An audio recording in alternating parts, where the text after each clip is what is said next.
भारतीय फिल्मों में अभी एक फिल्म रिलीज हुई छावा, जिसमें औरंगजेब और शिवाजी के पुत्र के कहानी है, और इसको लेके काफ़ी विरोध, और मेरे ख्याल से अभी कहा जाए तो एक काफ़ी विवाद इस चीज़ को लेकर खड़ा हुआ, और कम से कम महाराष्ट्र में तो इसको लेकर बहुत, और औरंगजेब की कब्र हटाएं, इस तरीके की बातें तक चली।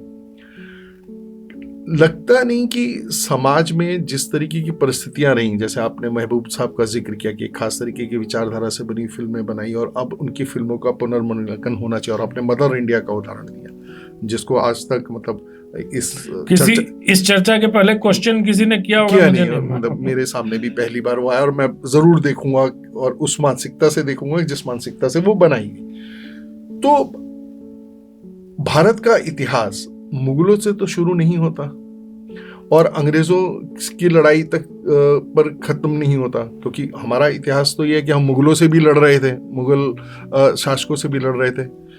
तो जब समाज ने उस चीज को स्वीकारा कि मुगले आजम को भी स्वीकार दिया, जोधा अकबर को भी स्वीकार कर दिया, तो छावा जैसी फिल्म की प्रासंगिकता उसको क्यों नहीं स्वीकार कर रहा समाज कि भाई ये भी एक बात और विचार हो सकता है? बिल्कुल हो सकता है, क्यों नहीं हो सकता। देखिए, इतिहास में जो सतीश चंद्रा और रोमिला थापर और आर.एस. शर्मा और ये इन लोगों की जो एक इलाहाबाद स्कूल, पटना स्कूल और अलीगढ़ स्कूल, 3 स्कूल के हिस्टोरियन हैं।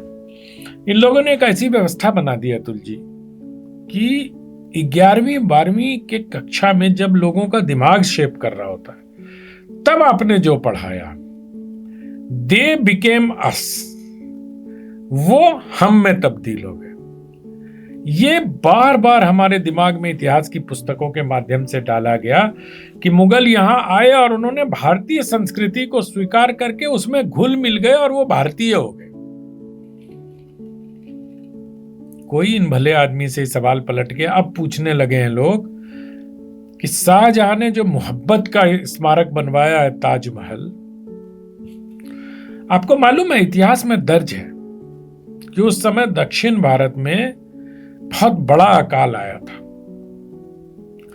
और ताजमहल को फंड करने के लिए उस अकाल की हालत में वहां की जनता पर कर का अकूत बोझ डाला गया था और नहीं देने वालों की हत्याएं की गई थी। ये भी इतिहास है ना, लेकिन हमें तो नहीं बताया। हमें नहीं बताया। हमें बताया कि हो मोहब्बत की इमारत है ना। एक नेशनल आर्काइव्स में चले जाइए, दिल्ली में एक नेशनल आर्काइव्स है,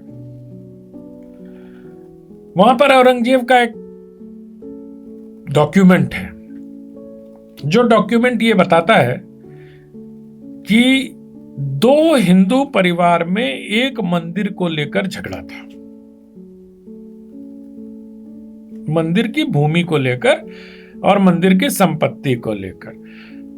राजा होने के कारण औरंगजेब ने यह फैसला कर दिया कि मान लीजिए अतुल और अनंत में झगड़ा है, तो राजा ने या कोर्ट ने उस समय का यह फैसला कर दिया कि यह जमीन अतुल की है और अतुल मंदिर बना सकते हैं इसमें।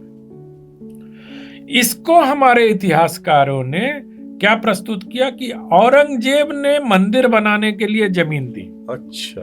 और मैं नहीं कह रहा हूं, ये तो नेशनल आर्काइव्स में जो दस्तावेज है वो चीख चीख के कह रहा है ये बात भाई। तो हमारे जितने भी हिस्टोरियन थे उन्होंने आर्काइव्स कभी गए नहीं, इन दस्तावेजों को प्रधानमंत्री नरेंद्र मोदी ने एक बहुत अच्छा काम किया है सर। ये सारे आर्काइव्स को डिजिटाइज करा के उन्होंने वेबसाइट पे डालने का काम शुरू करा दिया है। आने वाले 10 वर्षों में आपका इतिहास पूरी तरह से बदल जाएगा। आक्रांता दिखेंगे, उनकी क्रूरता दिखाई देगी। भारत का स्वाधीनता आंदोलन हो सकता है 100 वर्ष पहले और चला जाए, क्योंकि हम लड़ तो 1526 से रहे हैं, बल्कि 1526 के पहले भी अगर आप 1500 में चले जाइए तो जब तैमूर लंग और अलाउद्दीन खलजी आके बार बार हमले कर रहे थे, लुटेरों के आक्रमण से ही तो लड़ रहे। ये अलग बात है कि जब दिल्ली सल्तनत स्थापित हो गई यहाँ 1526 में, तब हमने कहा कि हम स्वाधीनता की लड़ाई लड़ते हैं, जो राणा सांगा से लेके अलग अलग शासकों ने लड़ाई लड़ी। तो भारत के इतिहास पर जब चर्चा करेंगे तो आपको भारत को समझना होगा आपको ये समझना होगा कि वो भारत जिसकी पुराणों में चर्चा है कि उत्तर में पर्वत और दक्षिण में समंदर, या इंडिया दैट इज भारत 1947 में, यह आपकी श्रद्धा है कि आप कौन सी भारत को समझना चाहते हैं। और वो फिल्म बनाने वाले की विचारधारा और उसका उद्देश्य, क्योंकि कुछ कालखंड में फिल्में ऐसी बनी जिसको एनएफडीसी ने फंड किया। इस रात की सुबह नई टाइप फिल्में, जो मतलब पता नहीं मुझे उसको किया नहीं किया, लेकिन जो वैचारिक फिल्में थी, श्याम बाबू की कई फिल्में, गर्म हवा, हाँ, और इस तरीके की इस तरह की कई नए सिनेमा के नाम पर, हाँ, नए और समानांतर सिनेमा के नाम पर श्याम बाबू कहते भी थे कि अपनी वैचारिक फिल्में अपने खर्चे पे नहीं बनानी चाहिए। जी जी। तो इन सब चीजों में इतिहास बहुत डिस्टॉर्ट हुआ। और आज चैट जीपीटी का जमाना है। मैं अभी कहता हूं कि प्राइमरी सोर्स पे जाना चाहिए। आप चैट जीपीटी से पूछो कि क्या राणा सांगा ने औरंगजेब को बुलाया था, तो कहेगा हाँ जी बुलाया था, क्योंकि किताबों में उसको वही तथ्य मिल रहा है, वही लिखा है, वही मिला है। वो पॉसिबली, प्रोबेबली और इट अपियर्स टू बी को नहीं पकड़ पा रहा है।